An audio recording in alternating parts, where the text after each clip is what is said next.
Gabriel, Dr. Brian, and you and Brian Clement have both said that you've come to the conclusion that fruit is been hybridized to be sweeter than it was in nature. It's picked unripe, and you're both saying that when people have health challenges, that even though it's fruit, it still has sugar in it, and should be avoided if someone's has a health challenge.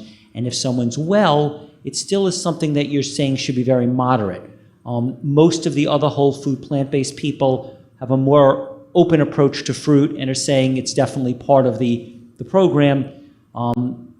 How should everyone be thinking about fruit? In other words, I guess I'll say more clearly, Brian Clement is saying that the fructose in fruit is sugar and that it's not different because it's in fruit, and it's kind of an unpopular opinion. It's not repeated by many other people, but he has said over and over that when they've done live blood testing over the years, that the sugar in fruit feeds yeast, mold, fungus, and cancers. And I've asked him it 150 times because I want to eat fruit, and he's been very adamant, and I think you've been sort of supportive of it also. Do you want to clarify on fruit, what your thoughts are? Yes. Let's start with, again, as a medical treatment first. Diabetes, I don't suggest people have any fruit because of the fructose, and I'll explain that. Cancer, the same thing. Fructose feeds, let's say it this way, cancer cells love glucose 10 times more than the normal cells. And cancer cells love fructose 10 times more than they love glucose. That's one problem. Another problem, because I do a lot of work with people with cognitive decline, is that fructose activates the glia cells of the brain, overactivates is really a key word, and that's 10 times more than normal, okay, than glucose. And when the glia cells of the brain get activated, it creates a inflammation. And inflammation is a driving force behind cognitive decline and Alzheimer's disease. So kind of talking on that level.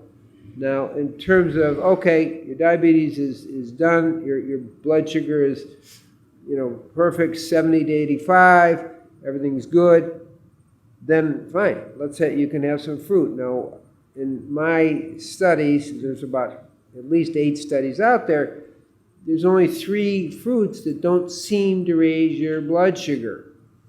Now, fructose doesn't raise your blood sugar, but directly. And it's bilberries, blueberries, and green apples. So I say, fine, you want some fruit, get started. Blueberries are pretty good, a really good way to start. So that's another consideration.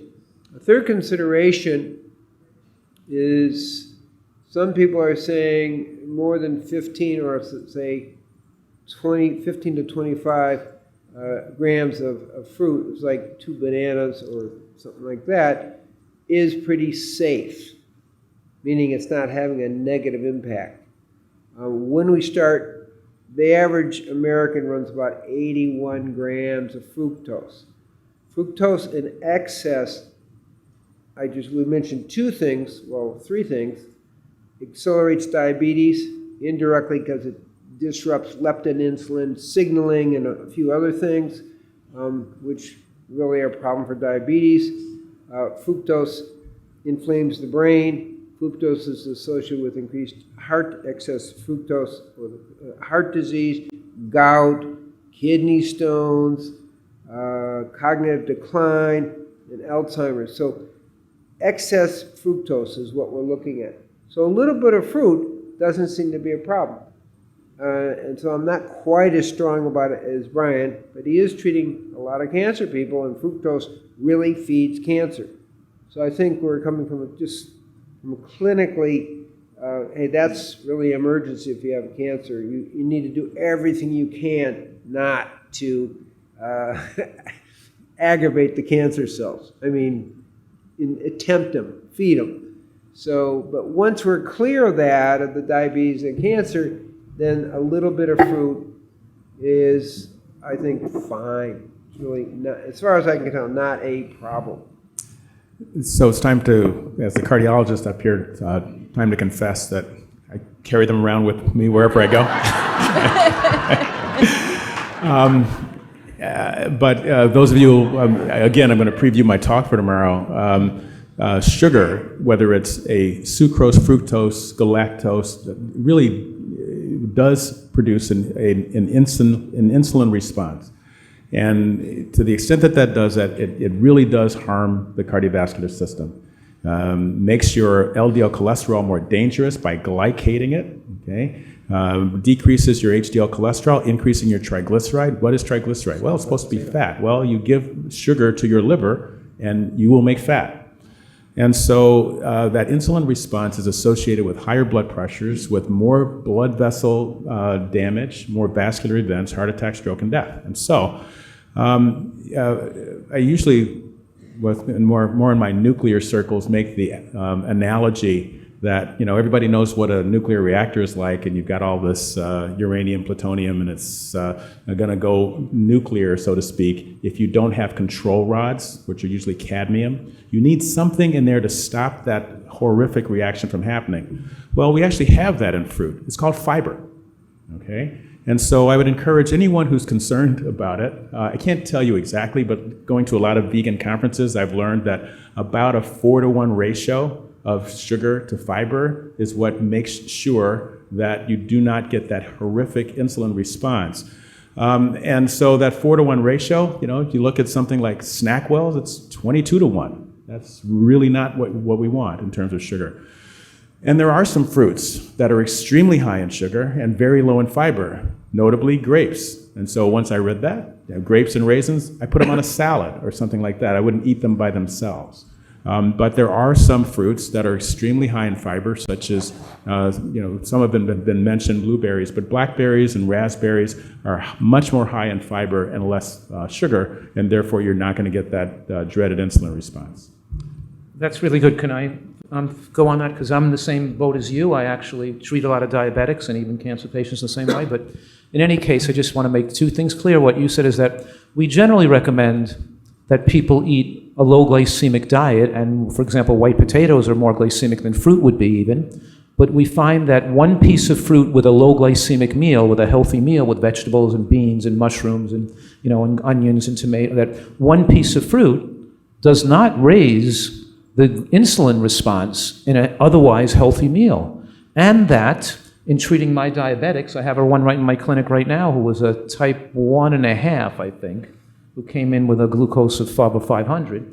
But we're feeding her with some fruit, but we're giving her, like you said, we're giving her wild blueberries, not regular blueberries, because the wild blueberries are low glycemic. We're giving her kumquats that we grow, kumquats and passion fruit and guava, and that's it. We're just giving her lower sugar fruits, and we're keeping her sugars really well. And right now, she's down to like 2 units of insulin with each meal on a type 1. You know what I mean? So we're almost getting her with favorable sugars, and we're not preventing the highs and lows. And so we measured it. We measured both the insulin response, the glucose response after the meal, and we're able to and there are some fruits that in nature are not that sweet, and have been shown to have excellent protective effects against dementia and against cancer for their bioflavonoid and flavonoid intake, and they're high in fiber, and they're not that highly glycemic either. So it depends on the person, but for most healthy people, there's nothing wrong with eating almost any type of fruit if you're having certainly like one piece of regular fruit with a meal, and for those that are more sugar sensitive, there are still some fruits that they can safely eat. And I would add that if you look at the research, very consistently, the amount of fruit people eat is very consistently associated with reduced risk of disease, heart disease, and all-cause mortality, and everything else, diabetes and cancer and so forth.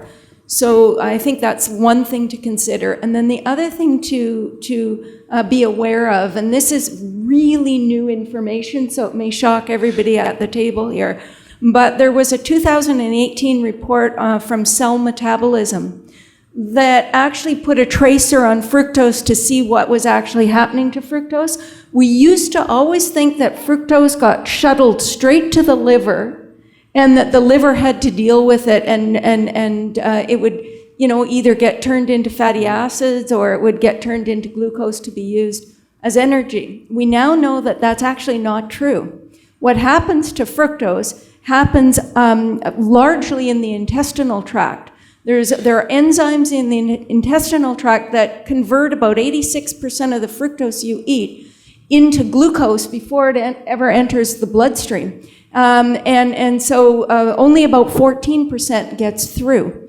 And so the amount of fructose you're eating in fruit, it doesn't all get into your bloodstream. When people run into trouble, and actually what they showed was that when you're getting it in fruit and you've got all of the fiber and so forth in the fruit, that's an amount of fructose your intestinal tract enzymes can handle quite nicely. What the problem is when you extract fructose from foods and concentrate it and add it to processed foods with no fiber, then you overwhelm the intestinal tract's ability to convert that fructose to glucose, and that excess fructose gets shuttled to the liver, and it does some damage. I mean, it really is more damaging, significantly, as Dr. Cousens said, than glucose. And so we don't want to overwhelm the system with fructose, but the easiest way to overwhelm the system is consuming concentrated fructose, as in sugar-sweetened beverages, for example. Or agave, what's that called, agave nectar? Agave nectar is mostly fructose.